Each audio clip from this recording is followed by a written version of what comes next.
Finally, Dad's gone. What a relief. He was a stubborn old man with money, but he was nothing but an annoyance. On the day of his father's funeral, Alex spoke these words with a smirk on his face.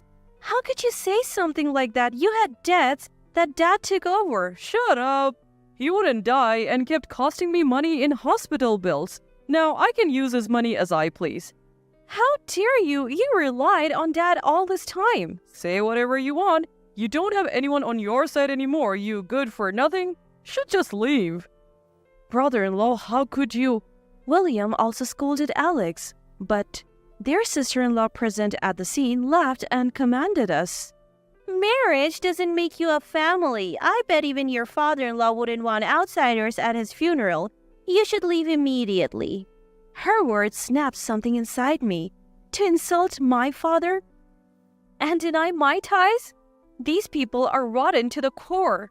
Arguing with them any further would be pointless, and the last thing I wanted was to cause a fuss that would ruin my father's funeral. I suppressed the anger that threatened to explode. I understand.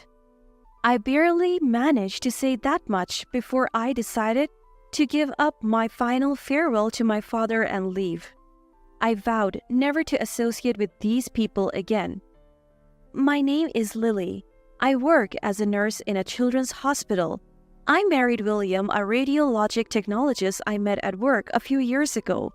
It's difficult to find time for just the two of us due to on-call schedules, but we cherish the moments we do get.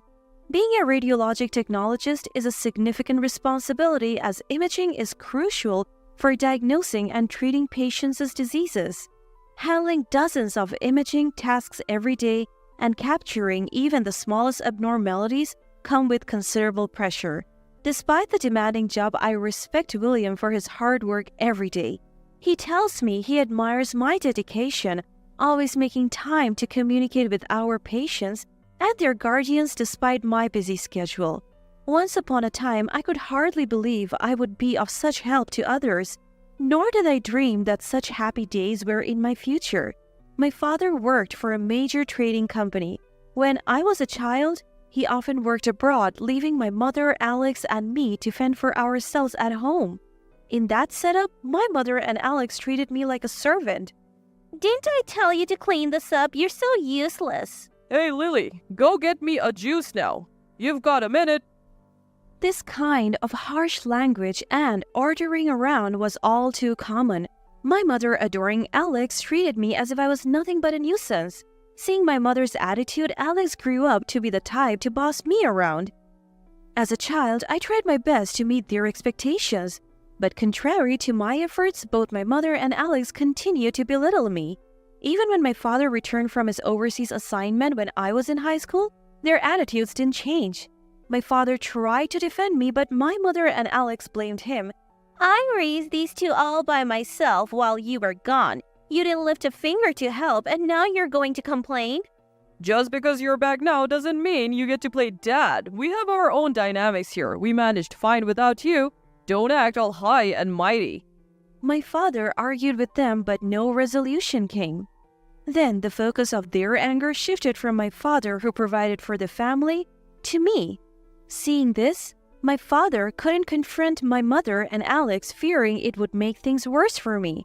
Despite his presence, he regretted that he couldn't change my mother and Alex's attitude, and he tearfully apologized to me. I'm sorry. But just his being there saved me. Being treated by my mother and Alex as a useless and nuisance, I lost sight of my self-worth, feeling as if I were in a dark tunnel. But then my father said to me, Lily, you're not useless. You're not a nuisance. You're our family and you're a good person who belongs here. Just these words were enough for me. Even when my mother and Alex belittled or ordered me around like before, just knowing that my father was there, my heart wouldn't darken. Then, when I was about to graduate high school, my mother told me to start working after graduation, forbidding me from going to college. All the while Alex, who barely studied, got to go to a private university and goof around. But even then, my father wouldn't stay silent when my mother tried to single-handedly crush the options for my future. My father asked me what I wanted to do and told me that I could decide my own future. Having been at the beck and call of my mother and Alex for so long, I hadn't even thought about my future. But at this point, I seriously considered what I wanted to do. I wanted to do a job where I could be of help to people, so I decided I wanted to become a nurse. When I voiced my desire, my father secretly arranged for me to go to nursing school, paying the entrance fees and arranging a place for me to stay, all without my mother or Alex noticing. And so I was able to enroll in nursing school without a hitch. Since then, I have only returned home when my mother passed away. But even after I went to nursing school, I kept in touch with my father. When I secured my first job, passed my national exams, started dating William, and even when we decided to get married, my father was over the moon. He was as happy for me as if these were his own achievements. On the other hand, I was worried about him being all alone at home. But he insisted, I'm fine, really. brushing off any concerns I voiced. My father, who never showed any signs of weakness, mentioned one day on the phone that he was experiencing a bit of pain around his midsection. Even though he said it was just a bit painful, I knew he was probably downplaying it. I suggested that he should visit the hospital. Days later, he informed me that his endoscopy showed no issues. I felt relieved at the news, but my husband William was skeptical. He said that there could still be a problem that wasn't detectable with just an endoscopy and suggested a cancer screening as a precaution. I relayed this to my father and urged him to go for it. And then the results came in. My father had pancreatic cancer. While it was a shocking revelation, we were told the cancer was still at a stage where it could be surgically removed. So my father was admitted for surgery. The news had initially plunged me into darkness, but luckily the operation was a success. When William and I visited him in the hospital, although his fatigue was evident, he greeted us with a smile. Just as I started to feel a bit relieved at seeing my father looking better than expected, the door to his room swung open abruptly. There stood Alex and a woman. With a fleeting glance, Alex acknowledged our presence but barged into the room without a care. Get out, he said, tilting his chin towards the door as if we were in his way. The woman next to him was also gesturing for us to leave. I quickly realized that she must be Grace, the woman Alex had married. Having heard about Alex's marriage from my father, I intuitively felt that this must be his wife Grace. Can't you wait a little? We just got here, I protested. But Alex just smirked disdainfully at me. Like talking to Dad is going to improve his condition. I know, but I've barely had a chance to speak with him. Brother-in-law, give us some more time, please. My husband also tries to reason with Alex, but Alex bluntly barks back at us. You're the guy who married Lily, huh? I don't care if you're a radiology tech or whatever. At the end of the day, without doctors, nurses, and techs can't do a thing, so don't get all cocky. He smirks smugly, an ugly twist in his lips. And before we even leave our seats, Alex turns to our father and starts spouting off the unbelievable. Dad, I've gotten myself into debt again. Need your help once more. What?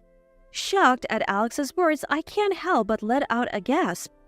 No words of concern for our father's condition, Alex starts talking about money out of the blue, and once more implies that he's made our father shoulder his debts before. Alex, you have to deal with the debts you made yourself. Do you even understand what kind of situation Dad is in right now? Shut up, I'm making Dad atone for his past mistakes. Atone? He is making up for neglecting us when we were kids, saying he will forgive us for ignoring our precious childhood because of money. Isn't he kind? What? I never imagined Alex could be such a despicable person. His words leave me flabbergasted, and I can't find my words. I have to do something. I'm the only one who can stop Alex here. I think this and start to find words to retort, but my sister-in-law standing next to Alex looks at me with a puzzled face. Don't get all high and mighty just because you're married. You're in the way, so go home. I snap at my sister-in-law's words, and I don't have the luxuries to stay calm. That's enough. Forgetting that I'm in a hospital room, I can't help but raise my voice. Lily, stop. William quickly stops me, and I'm taken aback. It was then. Lily, you should go home for today. Our father quietly said so and gave us a listless smile. Thank you for today. You can come again some other day. Hearing our father's words, Alex and his wife looked triumphant. I couldn't shake off the unease of leaving father and Alex and his wife alone. However, feeling guilty about shouting in the hospital room, I felt I couldn't argue here any longer and left the hospital room. A few days passed with worry about father and Alex's relationship, and one day, my father developed complications. The shock of developing complications was immeasurable for father. Moreover, dad's mental and physical strength had dwindled as he stopped eating properly. As a result, despite the efforts of the attending physician, father passed away a few weeks later. A grief I had never felt in my life attacked me, but I didn't have time to indulge in my grief. Despite the fact that father had died, Alex and his wife did nothing. Therefore, all arrangements related to the funeral were undertaken by William and me. On the day of the funeral, while greeting the attendees and waiting for the funeral to begin, Alex, oblivious that this is a funeral, grinned broadly. I feel so relieved now that Dad is finally gone. He was stubborn and only cared about money, and he was a nuisance. What? Dad took on your debt and you still speak ill of him? Shut up. His medical bills were just too much, and now I can finally use his money as I please. How could you, after all you've taken from Dad? Say whatever you want. No one's on your side anymore, so get lost.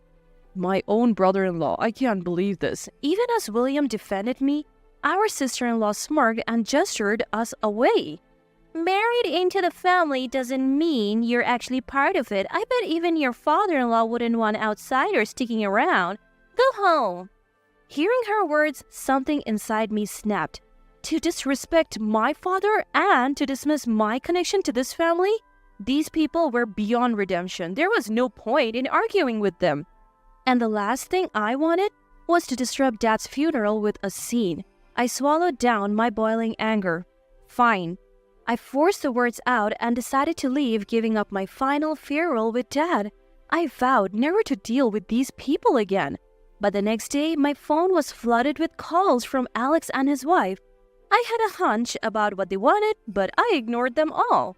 Alex didn't care about me enough to know where I lived. If I kept ignoring him, he would give up eventually. Or so I thought, but Alex exceeded my expectations, hiring a detective to find me and showing up at my apartment. Hey, why aren't you answering your phone? We've been trying to reach you. Get out here. Do you know how much trouble we have had trying to find you? The moment they saw me, they started yelling, letting out their pent-up frustration. Before I could respond, they rattled off their grievances. Is that lawyer telling the truth that all of Dad's inheritance goes to you? That can't be right, can it? We're siblings, so the inheritance should be divided equally, right? If anything, you're the younger one, so you should get less. When I remained silent, Alex roared, Say something. It was funny how they were the ones who didn't give me a chance to speak. What the lawyer said is true. I was surprised when I found out too. No way. So you're saying you get all of Dad's $10 million? I won't accept that. Whether you accept it or not doesn't matter, Alex. This has already been decided. You think you can talk back to me? You've always been useless and you couldn't even help Dad when he needed it. You should just do as I say for the rest of your life. Alex was hell-bent on acquiring the inheritance by any means necessary, refusing to face the inconvenient reality, but his attempts were futile. After all, our father had expressly excluded Alex from the list of heirs. Whether Alex accepts it or not, it doesn't matter. This is already settled. No way. Lies? Alex, you made Dad pay off your gambling debts, calling it atonement. Plus, you used Dad's stockholder benefits without permission and sold its belongings. Also, Dad had taken measures to ensure that Alex could not inherit his property, citing insults from Alex and my sister-in-law among other reasons. What you guys did is enough to lose inheritance rights. Get it and leave. Don't ever show up in front of me again. Alex and his wife, who had been furiously screaming, seemed to finally grasp the reality as they listened to me. Proof of this was their faces turning ashen. Leaving them to their distress, I started to return to my room, but my sister-in-law pleaded with a voice similar to a scream. Wait, please share the inheritance with us. Even now, my sister-in-law begged for the inheritance when I shot her a cold look She started babbling even without being asked. We thought we would get Dad's inheritance, so we bought a condominium in the Highlands. Uh-huh? We borrowed money from a pretty risky source, thinking we could pay it back quickly. If we don't return it soon, the interest won't be a joke. Please share the inheritance with us. Apparently, not only did Alex and his wife buy a condominium in the Highlands, but after Dad passed away, they lived a life of luxury, gambling more than usual and splurging on brand goods. "That's not my problem," I said. Upon hearing this, Alex shouted in panic. "You have always done what I said, right? You should just obey me." When was that? Through my job, I've met a husband with whom I can respect each other and contribute to society. I'm different from the person I was then. Don't you think you can have it your way with me forever?" As I raised my voice to match Alex, he fell to his knees on the spot and still clung to me in tears. Alex is asking for help as a family, and you should help him. My sister-in-law also raised her voice and appealed to me, but I spat out sharply. "Weren't you the one who called me a stranger after insulting Dad and denying my relationship with him? I have no obligation to help you guys anymore." What? How dare you? "If you keep loitering, I'll call the police. Are you okay with that?" At the mention of the word police, Alex and his wife disappeared from our sight as if running away. Afterwards, at the memorial service, I met relatives and heard a stream of complaints about Alex. Alex and his wife had been appalling at Dad's funeral with sloppy speeches as funeral organizers and lack of proper manners, leaving all the relatives dumbfounded. Apparently, after a lawyer told Alex he had no inheritance rights, he went around asking all the relatives to tell him where I was, but no one told him, so he had to hire a detective. But when my plans fell through, even after hiring a private investigator, Alex was reduced to begging our relatives for money, his head bowed in desperation, I heard. Still, our relatives, disgusted with Alex and his wife, refused to lend them any money. It seems they ended up fleeing somewhere without anything but the clothes on their backs to escape from their debtors. And now, months later, apparently Alex and his wife are still stuck in a loop, constantly running whenever their debtors catch up with them. I imagine his wife must be sick of such a life, but she can't make a living on her own. No doubt, she is unable to leave Alex and they must be quarreling daily. On the other hand, William and I, unable to attend my father's funeral, visit his grave once a month. Thanks to my father's support, I have been able to become a nurse, and I found William the love of my life through this career. I plan to appreciate him every day and continue to do my very best, whatever that may be.